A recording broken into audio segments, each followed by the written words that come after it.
New emails from Hunter Biden's laptop show that he coordinated with Burisma executives to set up a bank account with a foreign bank. Hunter passed along his passport information, his income statements, utility bills. This is all back in 2016 to open an account with Malta-based Sata Bank. It was later shut down after an investigation into money laundering the bank. Well, the House Oversight Committee reviewed an unclassified FBI document which alleges a $10 million bribery scheme involving then Vice President Joe Biden and Hunter in exchange for policy decisions. So, Doug, there's obviously a lot of questions about these LLCs. That's why James Comer is subpoenaing for bank records and getting a hold of them, which his critics had said he would be able to do. Right. I mean, he's really gotten a lot further in this investigation than his critics suggested, including the media, some of it. I agree. And the interesting thing here for me is it's not just that he got the information that has come out, but it goes back to the investigations that were been opened here. And I think it goes back to the Durham report,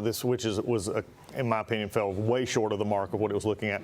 But when you look at the Hunter Biden investigation, which is drug on for 5 years now, even liberals I've seen are saying, look, this should have never drug on for 5 years. Why or why not did the FBI investigate this or not investigate these issues that Comer is now bringing up? It is, I mean, there's been less information and more investigation started. This seems to be out there. You can put it to bed pretty easily. Either they did it or they did not do it. You can find this. Why has there not been any push on it? Yeah, and again, going back to the LLCs, Rebecca, that's, I think, from a business perspective, that's the question here. Why so many LLCs? What were these businesses? What did they do?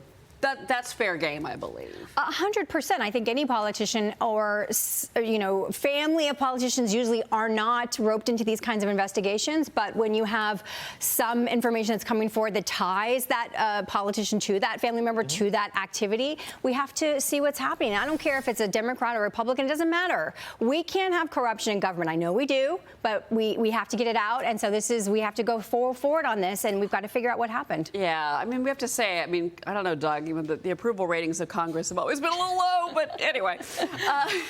A recent Harvard-Harris poll finding that 83% of voters, 83%, believe the FBI should make that 1023 document public. So what do you think about that, Doug? Do you think that that's a good idea?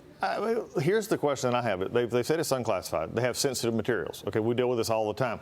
At a certain point in time, it's not just this document. It's everything that's went behind it. It's everything that's come along and said, well, we have a question here. Well, you never answered this about Hunter. You never answered this about the family member. You never answered. And now you have something that seemingly should be in public. It's not classified, has sensitive information. Take out the little bit of sensitive information and let it be known.